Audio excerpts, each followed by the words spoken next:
Quelque chose s'est définitivement brisé cette semaine à l'intérieur du vestiaire du Real Madrid, et ce n'est pas arrivé sur le terrain, mais bien à Valdebeba, lors d'une réunion au sommet convoquée en secret par José Mourinho et dont les détails qui filtrent aujourd'hui ne vous seront racontés avec cette clarté par aucun canal officiel.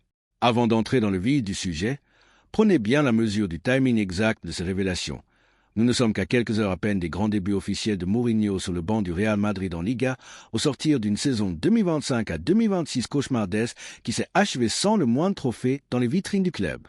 Une institution habituée depuis des décennies à soulever des titres chaque année et qui se retrouvait, du jour au lendemain, les mains totalement vides.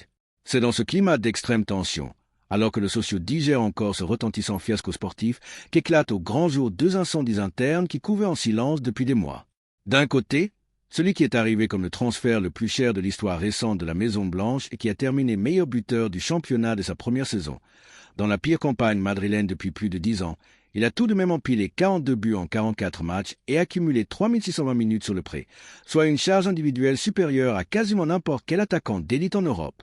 Cet homme, c'est Kylian Mbappé.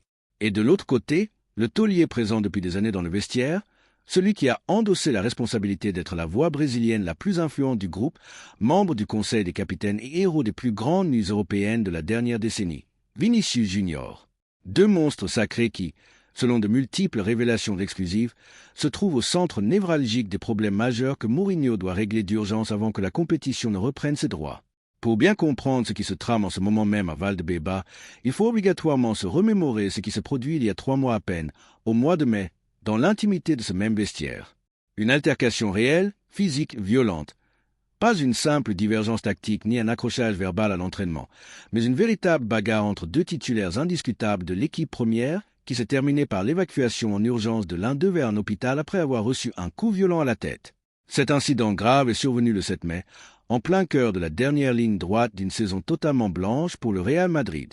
Et depuis ce jour-là, ces deux internationaux n'avaient plus jamais partagé la moindre minute ensemble sur un terrain lors d'un match officiel jusqu'à aujourd'hui. Savez-vous de qui nous parlons? Savez-vous pourquoi la direction a décidé de leur infliger une amende record de 500 000 € chacun, tout en imposant un blackout médiatique absolu pendant des mois? Quel rôle José Mourinho joue-t-il dans ce dossier depuis sa prise de fonction? Quel est le lien direct entre cette rixe de mai et la cohabitation actuelle entre Vinicius et Mbappé? Pourquoi plusieurs journalistes de référence affirment-ils que des cadres du vestiaire sont allés jusqu'à réclamer le départ immédiat de l'un des protagonistes? Et que jouerait exactement Mourinho dès ce soir avec tout ce dossier encore ouvert?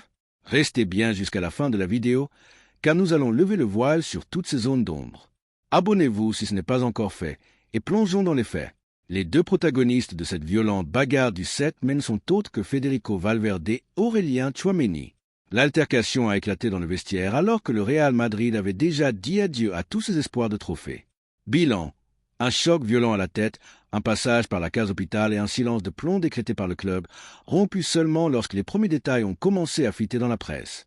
Pensez-y un instant. Deux cadres de classe mondiale, titulaires en puissance dans leurs sélections respectives, dont l'un porte la tunique blanche depuis plus d'une décennie, en sont venus aux mains avec des conséquences médicales réelles sous les yeux de leurs coéquipiers obligés de les séparer, et devant un staff technique sortant qui n'avait plus aucune marge de manœuvre sportive pour sauver la saison. La direction a frappé fort. 500 000 € d'amende financière pour chacun des deux joueurs. Une sanction exemplaire pour signifier en interne qu'un tel comportement ne sera jamais toléré au Real Madrid, peu importe le statut des coupables. Et c'est ici que l'histoire prend une tournure encore plus grave. Selon les révélations du journaliste Ramon Alvarez de Mon, du journal Marca, des joueurs de poids au sein du vestiaire sont allés voir directement la direction pour réclamer le départ de Valverde cet été. Des cadres influents, pas des supporters sur les réseaux sociaux, ont demandé le transfert d'un joueur comptant plus de 370 matchs sous le maillot blanc. D'autres médias comme Oca Diario ont confirmé que l'option d'une vente de l'Uruguayen avait été posée sur la table des dirigeants, même si le club refusait de le brader. Le Real Madrid a opté pour le silence radio afin d'éviter d'alimenter le cirque médiatique en pleine crise de résultats. Jamais une telle fronde interne n'avait visé un joueur historique du club. C'est dans ce contexte explosif que José Mourinho a débarqué sur le banc cet été.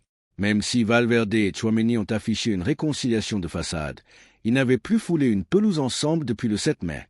Le technicien portugais a consacré ses premières semaines à s'entretenir individuellement et en profondeur avec chacun d'eux pour désamorcer la bombe. Mourinho n'a pas exigé qu'ils deviennent les meilleurs amis du monde, mais a imposé une condition non négociable, un professionnalisme absolu et la subordination totale des égos personnels aux intérêts suprêmes du Real Madrid. Pour un entraîneur aux 25 trophées majeurs, habitué à dompter les vestiaires de Chelsea, de l'Inter, de Manchester United ou de l'AS Rome, devoir consacrer des semaines entières à régler ce différend démontre l'ampleur du malaise. Cette semaine, avant le dernier test face à Schalke 04, Mourinho a sifflé publiquement la fin de la crise. Les deux hommes ont repris l'entraînement collectif et sont prêts à rejouer ensemble. Valverde a reconnu avoir mûri et a souligné le soutien du club, élément clé dans sa décision de rester malgré les pressions internes. Tchouaméni, depuis le rassemblement des Bleus, a reconnu l'incident tout en affirmant que tout était réglé sur le plan personnel. Mais une réconciliation forcée dans un bureau est une chose, l'alchimie tactique en est une autre. Mourinho bâtit son système autour d'un double pivot où Valverde et Tchouaméni doivent réguler le jeu juste derrière une armada offensive composée de Vinicius, Mbappé et Jude Bellingham. Si cette paire ne fonctionne pas avec une fluidité parfaite, le problème se rouvrira immédiatement sur le plan tactique.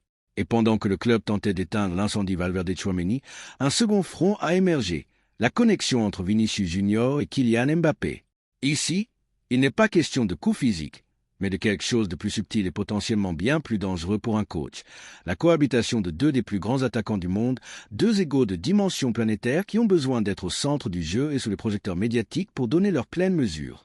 Il ne s'agit pas d'une guerre ouverte déclarée, mais d'un défi managérial immense. Deux stars habituées à être le point d'ancrage absolu de leur équipe peuvent-elles se sublimer mutuellement sur toute une saison sans que la répartition des ballons, des zones d'attaque et des statistiques de but ne finissent par créer des frictions destructrices? C'est la différence entre une crise qui a déjà éclaté et une bombe à retardement qu'un entraîneur d'expérience doit désamorcer avant la première journée. Mourinho ne débarque donc pas dans un vestiaire apaisé. Il doit gérer deux dossiers hautement inflammables dans le club le plus scruté et exigeant du monde, tout en affrontant une pression médiatique permanente lors de ses conférences de presse.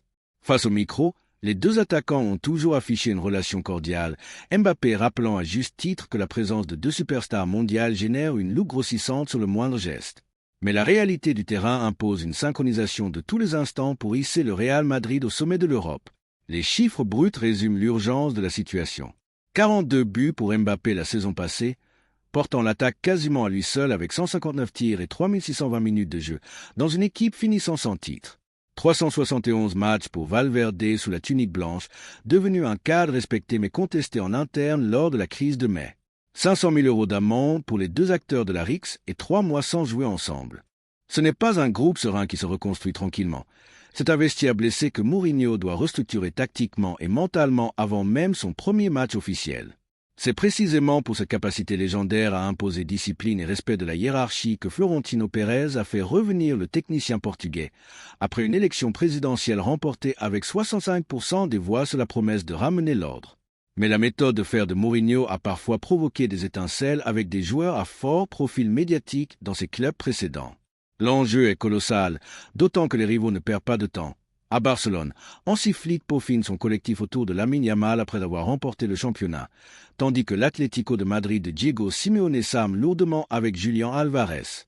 Le Real Madrid n'a aucun droit à l'erreur. Après une saison vierge, les supporters et les sociaux exigent des victoires immédiates et ne toléreront aucune excuse liée aux états d'âme du vestiaire. Mourinho a donc choisi d'officialiser la paix des braves entre Valverde et Tchouaméni avant d'aborder la reprise officielle de la Liga. Le dernier match pré-saison face à Schalke 04 a servi de test grandeur nature. Aligné d'entrée, Mbappé a trouvé le chemin des filets après seulement 5 minutes et 47 secondes de jeu sur une erreur adverse, débutant la rencontre aux côtés de Vinicius, tandis que Valverde est entré en cours de match. Cette prestation aboutit à envoyer des signaux très encourageants, mais la pression des matchs couperets de Liga et de Ligue des Champions sera d'un tout autre niveau. Dès le coup d'envoi de la saison, chaque décision tactique sera décortiquée. Si Valverde et Tchouaméni rayonnent ensemble dans l'entrejeu, si Vinicius et Mbappé combinent avec altruisme et efficacité, l'histoire retiendra ce début d'exercice comme le chef-d'œuvre managérial de José Mourinho. En revanche, à la moindre fissure ou au moindre geste d'agacement sur le banc, les polémiques refont surface instantanément dans la presse espagnole. Selon des sources proches du club, Mourinho ne compte pas multiplier les réunions inutiles. Il fait confiance à la maturité de ses milieux pour tourner la page de mai et compte sur l'épreuve du terrain pour forger l'alchimie offensive entre ses deux attaquants vedettes. En l'espace de 3 mois, ce vestiaire est passé d'une violente altercation interne à l'équation tactique la plus fascinante du football européen.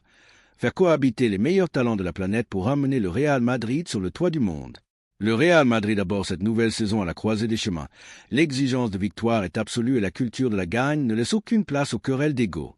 Désormais, chers supporters du Real Madrid, la parole vous appartient dans l'espace commentaire. Quel défi vous semble le plus délicat à relever pour José Mourinho, l'entente tactique entre Valverde et Tchouaméni ou le partage du leadership entre Vinicius et Mbappé? Pensez-vous que la bagarre de mai est définitivement oubliée ou s'agissait-il d'un simple pansement de façade pour préserver l'image du club? L'association Mbappé-Vinicius va-t-elle écraser toutes les défenses d'Europe cette saison sous les ordres du Special One? Partagez vos avis détaillés et débattez avec passion dans les commentaires. Si vous appréciez nos décryptages complets appuyés sur des faits et des données précises, laissez un grand like sur la vidéo pour soutenir notre travail, abonnez-vous à la chaîne pour ne rien manquer de l'actualité brûlante de la Maison Blanche et activez la cloche des notifications. Merci infiniment pour votre fidélité sans faille. Prenez grand soin de vous et comme toujours, à la Madrid y nada más. À très bientôt pour une nouvelle vidéo.